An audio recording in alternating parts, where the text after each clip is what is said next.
Hi, I'm Sammy Campisi, and this is the burial cemetery of the Italian club, of which we are all members of, both living and deceased, because along with your membership came death rights. So in this area, we have grave sites dating to the mid-1800s and as current as yesterday. So obviously, with hundreds and hundreds of people resting here next to their neighbors and families, there have been many sightings in this area. None as frequent as those young boys lost in World War II, and there's a monument made in their honor. But many people tell stories of, I saw the soldier over there while I was there pulling weeds at my grandmother's crypt, and we had this lovely conversation, and I asked who he was, and I couldn't quite hear the last name, and I bent over and I picked a weed or whatever, and I turned around and he was gone. That's just one example of many sightings of individuals that people have dialogue with here at this place, but none more so than the soldiers. Hi, many of my family are here. This is Dad, whom I love. You'll notice his photo is there. Also, interestingly enough, my mother is here as well, but she's still living. But there you go. That's so much for marital commitment in those days. We're in the mausoleum portion of the Italian Club Cemetery. There's plots that we'll discuss later, but this is a shot of the mausoleum. I'm pointing out this road because Decedù, which means 10-2, Decedù, it is a very prominent Tampa family. My mother's mother was a Decedù, and this would be her brother. And you see Nino because they called Antonino Nino. The Pardos still make wine every year, right now, at this time of year, because of this guy, Uncle Tony Decedù, and his wife, and above we go on farther, their son, the sister, my grandmother's sister, my aunt Serafina, and above that is his beloved brother, Frank Decedù. Without going into much detail, there's been much written about Frank Decedù.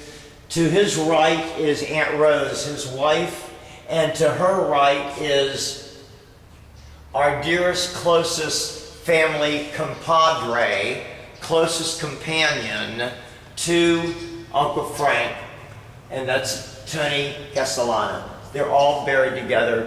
He looked out for my Uncle Frank in life, and now they're buried together in death, kind of a statement.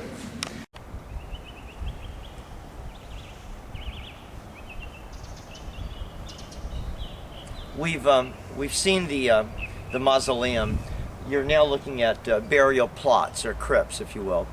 And I'm pointing this out because if there was a new construction, it would be similar to this, because you'll see very ancient ones. I'm going to show you a fairly new one. This is what we consider a new construction of a burial crypt. So now we're going to see some ancient ones.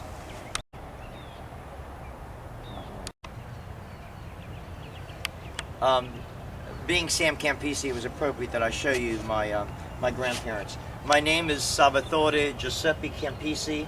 I'm named after my father's father, the first son of a first son. My father was the first son of his father, and I the only son. The important thing here is my father's brother, Uncle Tony. He died when he was 18 years old in 1938, and about 9 months later, his father died. This was as much as they could afford in the Depression, these two plots. Of course, they weren't expecting their young, healthy son to pass away. She died in 1969, a zillion years later, but she wanted to be buried with her son. Those were the wishes that she made. So we had to bury him deeper than 6 feet. So he's buried 9 feet down, and she 6 feet down on top of the son. This was allowed back then, not in today's ruling, but back then, in this genre, in this era, they were able to do that. Just one little detail I wanted to point out. The Giovanni family, you'll see that it's done in mosaic as opposed to marble. It wasn't for cost-effective reasons. It was really the style. The morto, the death date, is 1913. So this was, I'm sorry it's missing the photo. It's probably being restored now. But this is an example. When you see the mosaic, it wasn't for economic reasons. It was the style of the era. Pre-Depression, this is the way they went. Keeping in mind that these mosaic chips were all hand-carved, hand-laid by the Italian masters, not something you buy in a strip at Home Depot. This was the real deal.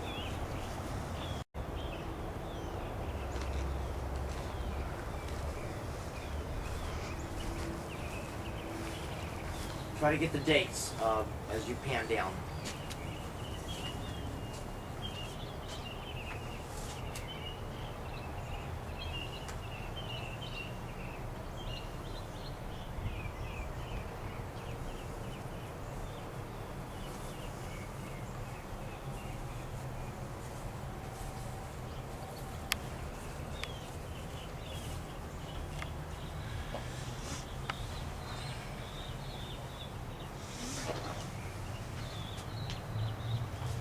Okay, we're at the Licata Mausoleum, and it's a tragic Tampa story, but it's an important story for the cemetery, for Ybor City, and later, some years later, it was involved in a movie plot, of which I'll tell you in a few moments.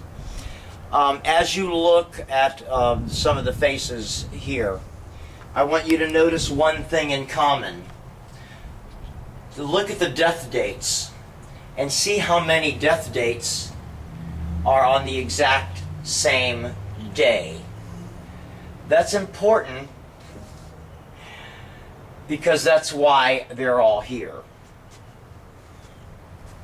The son, and as a young boy, the story was always kind of cloaked and whispered about. The Sicilians use a term, morfine, and in that bucket of the word that of course you understand as being morphine, anything was included, any narcotic, any opiate, even pot was included in that morfine. So the son who committed these crimes, later found walking down Fifth Avenue with the bloody axe he used to kill his entire family with, was blamed for morfine being the cause of this rampage that killed basically his entire family. Grandparents, siblings, a mother. The father was away at war, I believe. It made this one of the most interesting stories of Tampa murder. Some years later, by the end of that decade, 33, probably 39, the movie Reefer Madness was made. And this was the example used for what happens when you smoke pot. And that became a huge successful movie back in the late 30s and early 40s.